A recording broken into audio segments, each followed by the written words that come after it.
सुदामा जब गरीब थे, उनके पास ना अच्छे कपड़े और ना अच्छे मकान थे, तो ज़मीन पर भी बहुत ही सुकून से और थोड़ा बहुत खाना खाकर खुश रहा करते थे। जो भी कुछ उन्हें भी इच्छा में मिलता, अपने बच्चों को और शायद कभी-कभी भूखा पेट भी सोते थे, तो उन्हें अच्छी नींद लगती थी। बड़े ही सुकून से इच्छा में मिले हुए खाना को अपने बच्चों में बाँटकर अपनी बीवियों के साथ बड़े ही आराम से खाते थे। लेकिन जब कृष्ण जी के द्वारा मिली हुई धन और संपत्ति, ऐशो-आराम जब सुदामा को मिला, तो उन्हें नींद नहीं आती थी। वो हमेशा जब बेड पे सोने के लिए जाते थे, तो मखमली चादरें उन्हें चुभती थी। जब अच्छा खाना खाते थे, तो उनका मन नहीं भरता था। वो एक बात हमेशा मिस करते थे कि जिस समय मेरे पास सोने के लिए अच्छी और मखमली गद्दे और बिस्तरे नहीं होते थे, लेकिन फिर भी ज़मीन पे जब मैं सोता था, तो बहुत ही सुकून से नींद आती थी। अपने बच्चों के साथ बड़ा ही सुकून से नमक रोटी ही खा लिया करता था। लेकिन मेरे पास आज सब कुछ है, लेकिन भूख नहीं है, नींद नहीं है और ना ही सुकून है। मुझे वही चीज़ें चाहिए जिसमें मुझे सुकून मिले, शांति मिले।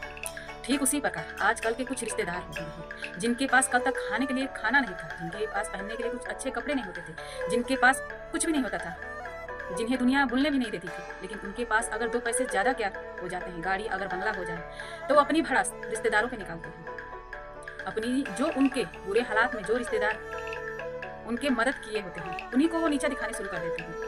उन्हीं को ऐसी-ऐसी बड़ी-बड़ी बातें बोलते हैं, मानो वो दुनिया में अमीर ही पैदा हुए थे, उनके जैसा कोई अमीर नहीं है।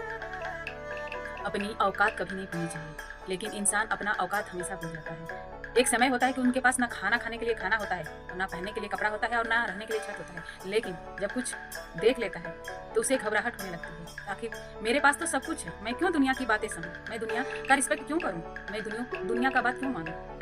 मेरे जैसा तो कोई नहीं है, मेरे पास आज सब कुछ है, मैं तो किसी के सामने हाथ नहीं फैला सकता।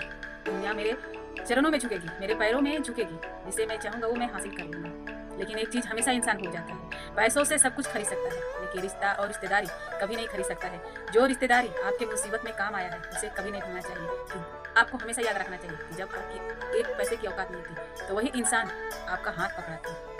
जो इंसान नदी में डूब रहा हो और दूसरा बचाने जाए और वो बच जाए, तो उसी इंसान को धक्का नदी में देता है जो उससे बचाया रहता है। तो ये मतलबी दुनिया में कोई किसी का नहीं है।